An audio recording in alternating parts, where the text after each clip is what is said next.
Hi teachers, in this quick video we are going to talk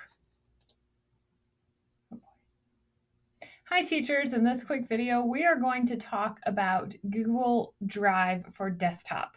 Google Drive for Desktop has replaced Google Backup and Sync.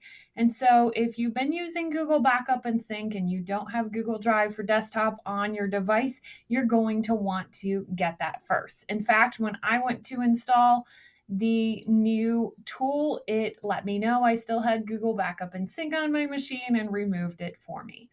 Now, I'm in a Google Help article. I've put the URL for this article directly in the comments for this video. So if you need help getting that download, you can get it right here on that help page. Once you get there, they give you the option to either download for a Mac or download for Windows. When you go to download it, just like any program you would download, it's going to give you an application. You're going to save that to your desktop or wherever you save those downloads. I typically like to put them in the download folder so I can get rid of them later. And then you will click on this and run through the process of setting things up. Once you go through that process, initially in your system tray, if you're on a Windows computer, you're going to find that application so that you can click on it and see which account you have linked, your settings, and then you can click in and see further things here. So if I click this right here, it's just going to open that Google Drive folder on my desktop. If I click on the drive icon here, it will open my drive, and then this is your Google Photos. If I select settings here, I can choose to edit my preferences at any point. So you have two ways to sync. You can take folders from your computer and back them up to Google Drive, or you can take and bring Google Drive in a way down to your computer. Let's talk about folders from your computer. So this is great when you have things that you're creating on your computer and you're like, hey, I want to make sure that I save these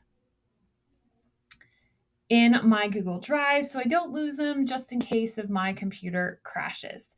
You're going to select Add Folder. And from here, you're going to see all of the folders in your computer, and you're going to be able to choose different folders. So let's say I'm just going to choose the summer one. It doesn't even have anything in it. I'm going to select, and then I have two options. I can sync with Google Drive or back up to Google Photos. Now, there's no photos in there, so I would just sync with Google Drive. There's actually no content in there, so I'm just going to hit cancel. So you can add different folders from your computer. Typically, I find that people add their My Documents folder because that is where majority of their things get saved. I've also seen people add their desktop or their downloads folder because those are also places where people typically save things on the fly. Now, on the other side of things, you can have Google Drive. These are folders from your drive, come back down to your computer. Now, with Google Backup and Sync, you used to be stuck with bringing all that stuff from Drive back down. So now I'm using up space on my drive and I'm using up space on my actual computer because the files are taking up space in both places. That can be a little messy. So now with Google, this new tool, you have the option to either stream your files or mirror your files. Let's read what this means. So streaming, you're storing all your Drive files in the cloud only. The file lives in the cloud, but you can access it directly from a desktop shortcut. You access files from a virtual drive on your computer, what I just said, and then you can choose specific files and folders to make available offline. And there's even a little how article for you. If you choose to mirror files, while there's nothing wrong with mirroring files, that comes with a couple of caveats, and you need to keep in mind the time things take to run on your computer, and the more stuff you put on your computer, the slower it does run. So if I want to mirror files, it is going to store the files in my Google Drive and my computer. I'm now taking up space in both places. I can access files from a folder on your computer, so you can access those files from regular folders, which is great in one sense. And all folders are automatically available offline. That also sounds great, but I think in most cases, streaming is going to be the way to go. And Google even lets you know that. It uses less hard drive space and only use a hard drive space when you open files and make files available offline. Now, at any point, I can browse and open my Google Drive from Explorer. And to do that, I am going to go ahead and open Explorer here.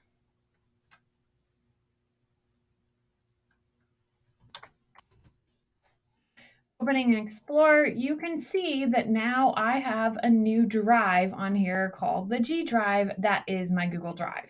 And if I click into it, I can navigate through my Google Drive, but realizing that I'm really just looking at what's already available online in my Google Drive. What is the advantage of having it here as opposed to just going online and going to drive.google.com?